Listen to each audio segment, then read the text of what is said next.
Capek-capek safari politik, Anies Baswedan dipastikan gagal nyalon presiden. Saya mendapatkan kehormatan untuk bisa berjalan bersama dalam perjalanan mendaki yang mungkin terjal, yang mungkin belum ada peta rutenya. Tapi perjalanan ini adalah perjalanan yang akan dicatat oleh sejarah di Republik Indonesia. Koalisi Nasdem, PKS, dan Demokrat masih belum menemukan kesepakatan. Belum terbentuk satu frekuensi. Koalisi masih alot dan tidak menentu. Surya Paloh mengatakan, berkoalisi boleh, tidak berkoalisi juga tidak apa-apa. Rupanya koalisi yang digadang-gadang akan mengusung perubahan dan Anies Baswedan sebagai capresnya masih banyak tanda tanya dan ketidakpastian. Koalisi yang sudah hobar habir seolah-olah Anies benar-benar maju di Pilpres 2024 hanya hiruk pikuk dan kegaduhan di media mainstream. Koalisi yang mengusung Anies sebagai capres masih juga jauh dari panggang dari api. Masih sangat mentah dan masih saja berpeluang bubar tak berbekas. Sungguh amat menyedihkan bagi pendukung fanatik Anies. Anies Baswedan itu orang yang selalu banyak ngomong, planga, plongo, bilangnya September ekonomi meroket, 11 triliun banyak dananya, mana? Anies Baswedan terlalu banyak ngoceh. Walaupun bersikeras mendukung Anies, toh belum tentu Anies menang. Artinya apa? Artinya pertimbangan bergabung di koalisi partai yang mengusung capres dan cawapres yang pasti memenangkan kontestasi adalah pertimbangan yang realistis dan masuk akal. Sudah betul bila PKS berpikir ulang untuk mencari teman koalisi yang lebih ada benefitnya, bukan koalisi kaleng-kaleng. Di samping itu, bila akhirnya PKS bergabung dengan Gerindra, maka akan terkonfirmasi pernyataan Anies di sebuah wawancara dengan Najwa Shihab. Kala itu, Anies mengatakan dengan yakinnya tidak akan maju nyapres bila Prabowo juga maju sebagai capres. Kalau ada pengawat politik yang mengatakan Anies akan gagal maju nyapres, tanda-tanda ini sudah mulai tampak di depan mata.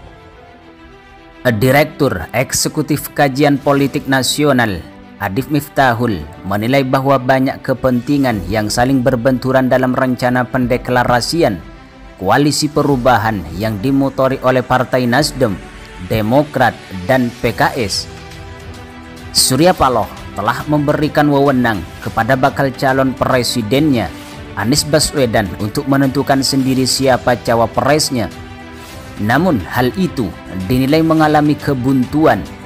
Ia menambahkan ada tarik ulur kepentingan antar partai koalisi terkait pendamping Anies Baswedan. Ternyata yang dibicarakan Surya Paloh soal koalisi Anies sebagai capres, cawapresnya siapapun itu, ternyata enggak semudah itu. Ternyata sampai hari ini mengalami kebuntuan.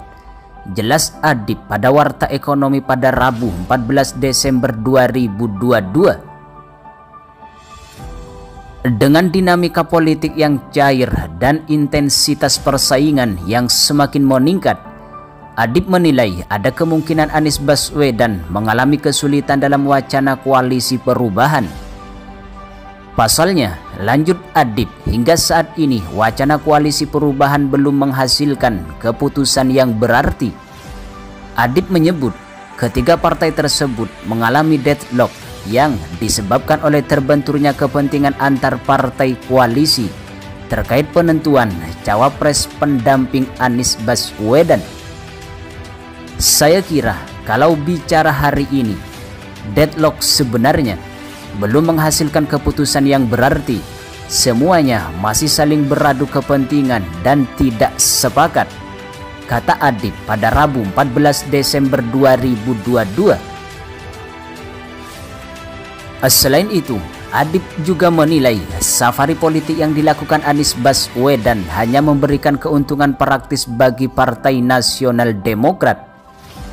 Dia juga menyebut kegiatan tersebut tidak terlalu berguna bagi Anies Baswedan. Kenapa nggak guna? kalau dia enggak dapat tiket, Partai Nasdem enggak bisa koalisi, dan Nasdem bisa didekte sama partai lain.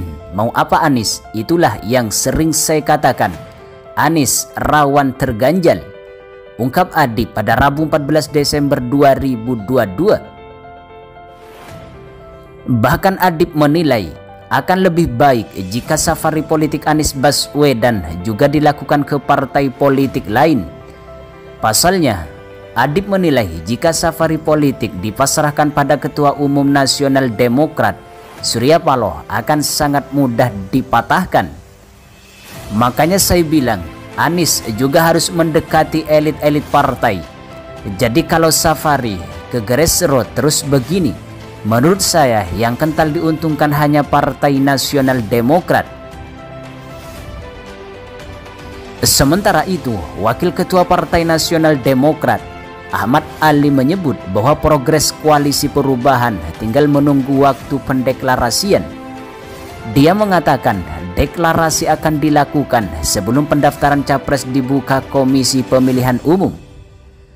Bahkan Nasdem mengklaim partai politik koalisi pengusung Anies Baswedan sebagai calon presiden di Pilpres 2024 akan bertambah.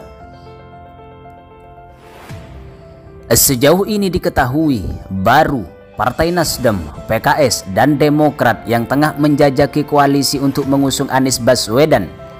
Deklarasi hanya tinggal menunggu waktu. Yang satu kan nanti disampaikan, kalau disampaikan sekarang tidak sepres lagi.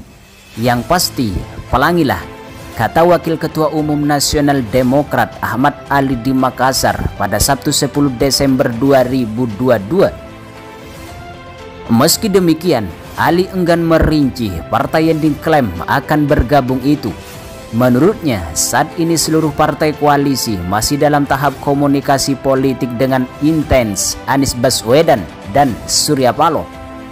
Ia meyakinkan koalisi itu akan segera dideklarasikan dalam waktu dekat. Koalisi partai masih dibicarakan, insya Allah tidak dalam waktu yang terlalu lama akan disampaikan. Ini kan bukan hanya satu pihak, tapi 4 pihak. Jadi penetapan waktu itu akan dibicarakan bersama-sama. Tapi secara prinsip dari 3 partai yang intens komunikasi memperkecil perbedaan dan memperbesar persamaan.